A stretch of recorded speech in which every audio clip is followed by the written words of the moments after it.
Hello everyone, আমি বৈশাখী। আপনাদেরকে আমার চ্যানেলে স্বাগত। বন্ধুরা, আজকে আমি নিম বেগুনের রেসিপি নিয়ে হাজির হয়েছি। বন্ধুরা, গরম ভাতে প্রথম পাতে দারুণ লাগবে।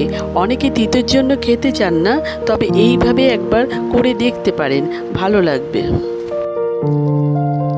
তাই আমি প্রথমে কচি কচি নিম পাতাগুলো আমি ছাড়িয়ে নিলাম। নিম পাতার ডালটা ফেলে দিতে হবে।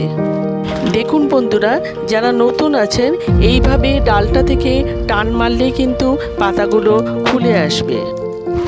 এরপর বেগুন নিয়ে নিয়েছি। বেগুনটাকে একটা ছুরির সাহায্যে ছোট ছোট করে কেটে নিলাম। এরপর গ্যাসে কড়াই বসিয়ে দিয়ে সর্ষে তেল দিয়ে দিলাম। তেলটা গরম হয়ে গেছে। এরপর ধুয়ে রাখা নিম পাতাটা দিয়ে দিলাম। নিম পাতাটা এইভাবে ভেজে নিলে তেতো কিন্তু কম লাগে। ভিডিওটা ভালো লাগলে একটা লাইক করে দেবেন আর চ্যানেলটাকে সাবস্ক্রাইব করার জন্য অনুরোধ রইল। এরপর ওই তেলে 1 চামচ কালো জিরে দিয়ে দিলাম।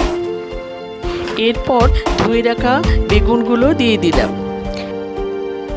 এরপর সামান্য পরিমাণ হলুদ দিয়ে নাড়াচাড়া করে ঢাকা চাপা দিয়ে দিলাম। এরপর বেগুনটা আমার ভাজা হয়ে গেছে। এরপর কিছুটা পরিমাণ লঙ্কা কুচি দিয়ে দিলাম।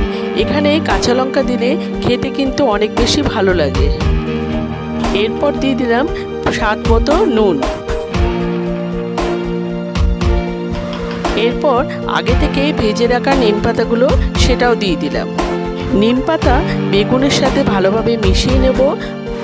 আর যারা নিম পাতা খেতে ভালোবাসেন তাদের কাছে কিন্তু এটা দারুণ লাগবে। আর এই নিম পাতার রেসিপিটা চটজলদি বানিয়েও নেওয়া যায়। আপনারা যারা আমার ভিডিওটা যে যেখান থেকে দেখছেন তাদের পাশে থাকার অনুরোধ রইল। Till day, take care, bye by.